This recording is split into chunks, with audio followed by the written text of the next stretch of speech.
ഐക്യുവിൻ്റെ പുതിയ phone launch ആവുകയാണ്. നമ്മുടെ ചൈനയിൽ ഓൾറെഡി ലോഞ്ച് ആയിട്ടുണ്ട്. ഐക്യു നിയോ 9 Pro. ചൈനയിൽ ഇറങ്ങിയ പ്രൈസ് എന്ന് പറയുന്നത് ഒരു അൺബിലീവബിൾ പ്രൈസ് ആണ്. ആ ചൈനയിൽ ലോഞ്ച് ആയിട്ടുള്ള ഏകദേശം സെയിം സ്പെക്കിലും ഏകദേശം ഒരു സെയിം പ്രൈസിലുമാണ് ഇവിടെ ഇന്ത്യയിൽ ലോഞ്ച് ആകാൻ പോകുന്നതെന്നുണ്ടെങ്കിൽ നമുക്കതൊരു ഫ്ലാഗ്ഷിപ്പ് കില്ലർ ഫോണാണെന്ന് പറയാം. അത്രയ്ക്ക് വിശ്വസിക്കാൻ പറ്റാത്തൊരു പ്രൈസ് റേഞ്ചിലാണ് ചൈനയിൽ ലോഞ്ച് ആയിട്ടുള്ളത്. അപ്പോൾ ഫോൺ എങ്ങനെയാണെന്ന് നോക്കാം. ഐക്യു നിയോ 9 Pro. ഇത് ചൈനയിൽ ലോഞ്ച് ആയിരിക്കുന്നത് ഐക്യു നിയോ 9 എന്ന് പറഞ്ഞ പേരിലാണ്. ഡിമെൻസിറ്റി 9300 എന്ന് പറഞ്ഞ പ്രോസസ്സറിലാണ് ചൈനയിൽ ലോഞ്ച് ആയത്. എന്നാൽ ഇന്ത്യയിലോട്ട് വരുമ്പോൾ സ്നാപ്ഡ്രാഗണിൻ്റെ 8th Gen 2 പ്രോസസ്സറാണ് വരുന്നത്. അതായത് കഴിഞ്ഞ വർഷത്തെ ഏറ്റവും ഫാസ്റ്റ് ആയിട്ടുള്ള ഏറ്റവും മികച്ച സ്നാപ്ഡ്രാഗണിൻ്റെ 8th Gen 2 എന്ന് പറഞ്ഞ പ്രോസസ്സറാണ് ഇന്ത്യയിൽ ലോഞ്ച് ആകുമ്പോൾ വരുന്നത്. ഇനി ഇതിൻ്റെ ഡിസൈനും കാര്യങ്ങളും നോക്കാനാണെന്നുണ്ടെങ്കിൽ 8.3 mm ആണ് ഇതിൻ്റെ തിക്നെസ് വരുന്നത്. അത്യാവശ്യം സ്ലിം ആയിട്ടുള്ള ഫോണാണ്. അതുപോലെ തന്നെ 190 ഗ്രാം മാത്രമേ വെയിറ്റ് വരുന്നുള്ളൂ.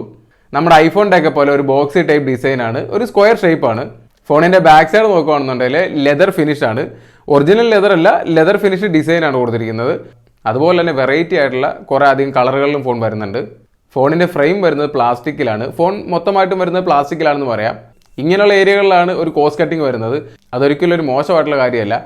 ഒന്ന് പറയുകയാണെന്നുണ്ടെങ്കിൽ പ്ലാസ്റ്റിക് ആണ് കുറച്ചുകൂടി ഡ്യൂറബിൾ എന്ന് പറയാം. ഫോണിൽ നമുക്ക് 2 നാനോ സിം യൂസ് ചെയ്യാൻ പറ്റും. അതുപോലെ തന്നെ ഡ്യുവൽ സ്റ്റീരിയോ സ്പീക്കേഴ്സ് വരുന്നുണ്ട്. അണ്ടർ ഡിസ്പ്ലേ ഫിംഗർ പ്രിന്റ് സ്കാനറും വരുന്നുണ്ട്. ആൻഡ്രോയിഡ് 14 ഫോൺ പ്രവർത്തിക്കുന്നത്. എടുത്തു പറയേണ്ട ഒരു കാര്യം, ചൈനയിൽ ഈ ഫോൺ ലോഞ്ച് ആയിരിക്കുന്നത് ഒറിജിൻ ഓയിസിലാണ്. സാധാരണ ഐക്യു ഫോണുകളിൽ യൂസ് ചെയ്യുന്നത് ഫണ്ട് ചോയ്സ് ആണ്. അത് യൂസ് ചെയ്യാനായിട്ട് അത്ര നല്ല വോയിസ് ഒന്നുമല്ല. അത്യാവശ്യം ബ്ലോട്ട്വേഴ്സും കാര്യങ്ങളൊക്കെ ഉള്ള ഒരു വൃത്തികെട്ട വോയിസ് തന്നെയാണ്. എന്നാൽ ചൈനയിൽ ഇപ്പോൾ റിലീസായിരിക്കുന്ന ഫോണിൽ യൂസ് ചെയ്തിരിക്കുന്ന ഒറിജിൻ വോയിസ് എന്ന് പറയുന്നത് ഈ ഫണ്ടച്ചിൽ നിന്ന് എൻറ്റയർലി ഡിഫറൻ്റ് ആണ്. യൂസ് ചെയ്യാൻ വളരെ സിമ്പിൾ ആണ്. അതുപോലെ തന്നെ ഫാസ്റ്റ് ആണ്. ബ്ലോട്ട്വേഴ്സോ കാര്യങ്ങളോ ഒന്നുമില്ല. അത്യാവശ്യം ഒരു സ്റ്റോക്ക് ആൻഡ്രോയിഡ് പോലെയൊക്കെ യൂസ് ചെയ്യാൻ പറ്റും. വളരെ സ്മൂത്ത് ആണ്. ഫോണിൻ്റെ അനിമേഷൻസ് ഒക്കെ ബാറ്ററി സ്മൂത്ത് ആണെന്ന് പറയാം. പിന്നെ ഒരു കാര്യം പറയാൻ വിട്ടുപോയത്, ഫോൺ IP54 വാട്ടർ റെസിസ്റ്റൻ്റ് ആണ്. IP54 റേറ്റഡ് എന്ന് പറയുമ്പോൾ ഒരിക്കലും വാട്ടർ റെസിസ്റ്റൻ്റ് അല്ല. ചെറിയ രീതിയിൽ ചാറ്റമഴ കൊണ്ടാലോ ചെറിയ രീതിയിൽ വെള്ളത്തുള്ളി തെറിച്ചാലൊന്നും കുഴപ്പമില്ല. ഫോൺ വെള്ളത്തിൽ പോവുകയാണെന്നുണ്ടെങ്കിൽ പണി കിട്ടും. ഫോണിൻ്റെ ആൻറ്റിറ്റി സ്കോർ ചെക്ക് ചെയ്യാനാണെന്നുണ്ടെങ്കിൽ 16 ലക്ഷത്തിന് മേളിലാണ് ആൻറ്റിറ്റി സ്കോർ വരുന്നത്. LPDDR5X റാം വരുന്നുണ്ട്. UFS 4.0 സ്റ്റോറേജും വരുന്നുണ്ട്. നിങ്ങളുടെ ഉദ്ദേശം ഗെയിമിംഗ് ആണെന്നുണ്ടെങ്കിൽ ഒരു ഗെയിമിംഗ് ഫോണായിട്ട് തന്നെയാണ് ഇതിൽ ലോഞ്ച് ആകാൻ പോകുന്നത്. ഒരു ബഡ്ജറ്റ് ഫ്രണ്ട്ലി ആയിട്ടുള്ള ഗെയിമിംഗ് ഫോണായിട്ടാണ് ലോഞ്ച് ആകാൻ പോകുന്നത്. ഗെയിമൊക്കെ നമുക്ക് ഹൈ ഗ്രാഫിക്സ് തന്നെ കളിക്കാൻ പറ്റും. ഫോണിൽ 6.7 ഇഞ്ച് വരുന്ന LTPO സൂപ്പർ AMOLED ഡിസ്പ്ലേ ആണ് വരുന്നത്. 120 ഹെർട്സിൻ്റെ റിഫ്രഷ് റേറ്റ് വരുന്നുണ്ട്. അതുപോലെ തന്നെ 3000 നിറ്റ്സിൻ്റെ പീക്ക് ബ്രൈറ്റ്നസ് വരുന്നുണ്ട്. ഇനി ക്യാമറ നോക്കുകയാണെന്നുണ്ടെങ്കിൽ സാധാരണ ഐക്യു ഫോണുകളിലെ ഒരു നെഗറ്റീവായിട്ട് എനിക്ക് തോന്നിയിട്ടുള്ളത് ക്യാമറയാണ്. എത്ര നല്ല സ്പെസിഫിക്കേഷൻസ് ഉള്ള ഫോണാണെങ്കിലും ഐക്യു ഫോണുകളിലെ ക്യാമറ അത്ര നല്ലതൊന്നുമല്ല. ഇതിൽ നമുക്ക് 50 MP ആണ് മെയിൻ ക്യാമറ വരുന്നത്. IMX 920 എന്ന് പറയുന്ന അത്യാവശ്യം കുഴപ്പമില്ലാത്തൊരു സെൻസറും വരുന്നുണ്ട്. അതുപോലെ തന്നെ സ്റ്റെബിലൈസേഷന് വേണ്ടി ഒപ്റ്റിക്കൽ ഇമേജ് സ്റ്റെബിലൈസേഷനും വരുന്നുണ്ട്. വീഡിയോസ് ആണെന്നുണ്ടെങ്കിൽ 8K വരെ നമുക്ക് ഷൂട്ട് ചെയ്യാൻ പറ്റും. സാധാരണ ഐക്യു ഫോണുകളിൽ നമുക്ക് വൈഡ് ആംഗിൾ ലെൻസ് കാര്യങ്ങളൊക്കെ കൊടുക്കുന്നത് നമ്മളെ പറ്റിക്കാൻ വേണ്ടി ഒരു 2 MP വൈഡ് ആംഗിൾ ലെൻസാണ് കൊടുക്കാറ്.